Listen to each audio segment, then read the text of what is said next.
Hi, I'm Bob Harrington from Weill Cornell Medicine in New York City, and I'm here at Scientific Session in New Orleans with two colleagues who just finished presenting a late-breaking clinical trial in the opening morning session on today, Sunday.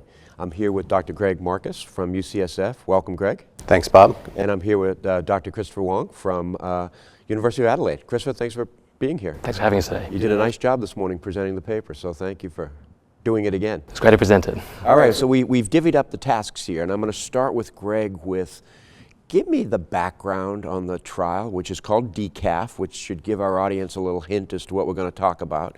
But give us the background, give us the hypothesis, and then we'll get into design and results. Sounds good. So yes, this is the Does Eliminating Coffee Avoid Fibrillation trial, DECAF. And of course, conventional wisdom is that caffeine is proarrhythmic. It ramps up the sympathetic nervous system. Coffee is the most commonly consumed caffeinated beverage in the US. And so traditionally, physicians have recommended patients avoid caffeine and coffee if they're worried about arrhythmias. But the observational data actually suggest quite the opposite. So although those data are not absolutely consistent, the majority actually either show no relationship between caffeinated coffee consumption and the risk of atrial fibrillation, and most actually show a reduced risk. We showed this in hundreds of thousands of UK Biobank participants. Those that consumed more caffeinated coffee actually had a lower risk of atrial fibrillation. Of course, these are observational studies, so by their nature, they are prone to confounding. Hence, we sought to perform this randomized controlled trial. Our hypothesis was that caffeinated coffee would reduce the risk of atrial fibrillation, but it was powered as a using a two-tailed alpha, so adequate to capture either an increased risk or a decreased risk. Yeah, that's a real important observation for the audience to understand, is that you went into this with the hypothesis that it could go either way. Mm-hmm. And so you designed it such that you could test that it went either way. Final question for you, Greg, before I go to Christopher. The guidelines. What have the guidelines for AFib been telling us to do? Yeah, so I was privileged to be part of those guidelines, and we were reliant on these observational data, but we wanted to provide some guidance and recognize that patients were commonly told to abstain from caffeine. And so the current AFib guidelines that just came out from the AHA and ACC really early 2024 said essentially there's no benefit to recommending against or recommending avoiding caffeine to prevent AFib. But they pointed out that it was based on a low level of evidence. Correct. Very explicitly non-randomized data. Yeah. So Christopher, you have this as the background. You're trying to figure out caffeine, no caffeine. Patients ask this all the time. Give us the design. So we designed this DECAF trial, which was a randomized clinical trial.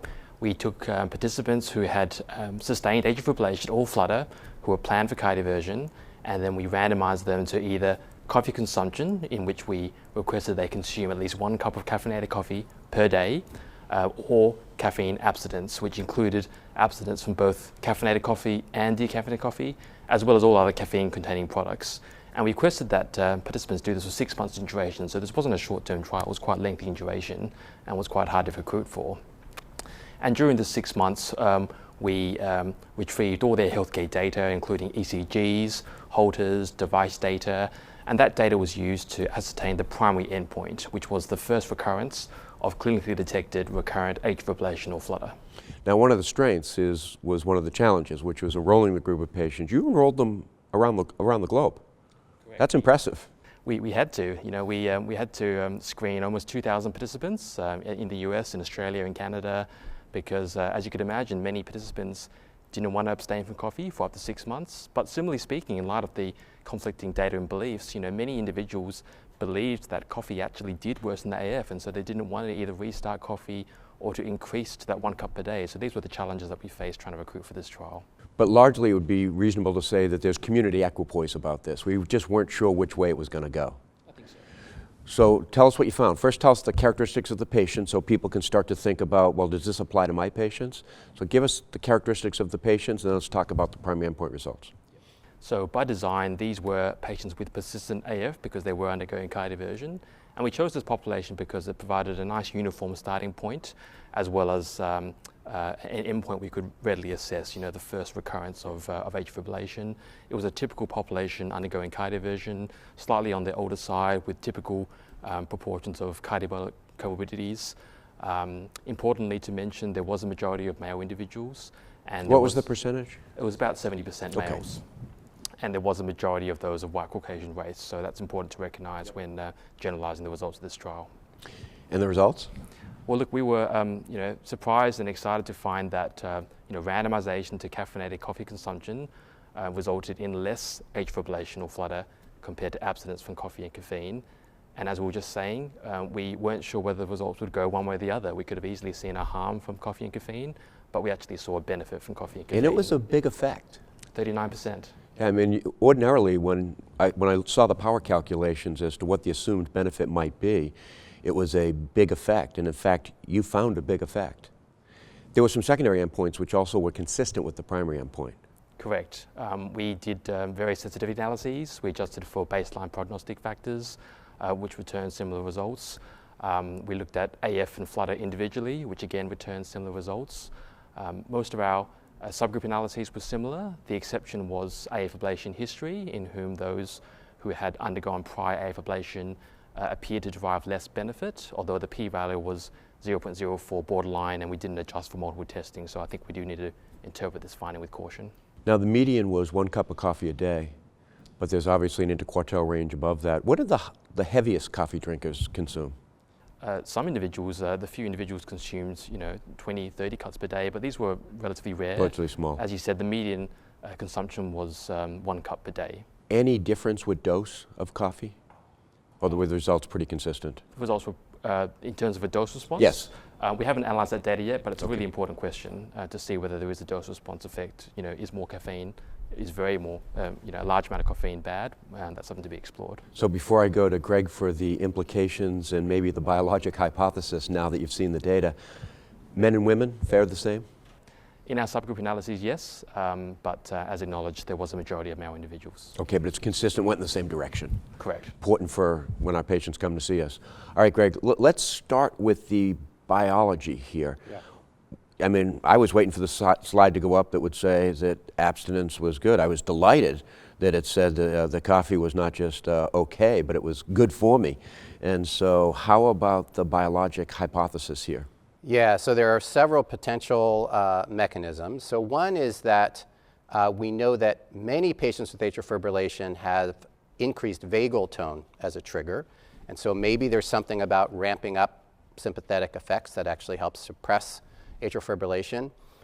In animal models, caffeine prolongs atrial refractoriness. That's what sotalol does, and dofetilide and amiodarone. So it has some antiarrhythmic properties. It may, Okay. yeah, it can. Although we think of caffeine as something that raises blood pressure, the evidence actually suggests it, on average, may reduce blood pressure, presumably through the diuretic effect. Mm-hmm. Hypertension is clearly a risk factor for atrial fibrillation. Also, interestingly, caffeine blocks adenosine. So this is what is attributed to or why it's thought that caffeine prevents us from experiencing the sensation of sleep. As adenosine builds up, caffeine is blocking that adenosine.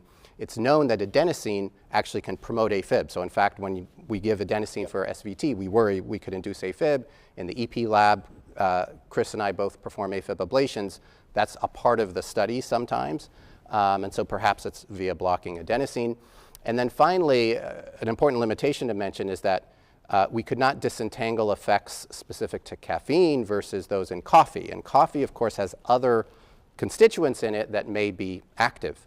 And many of those are anti-inflammatory.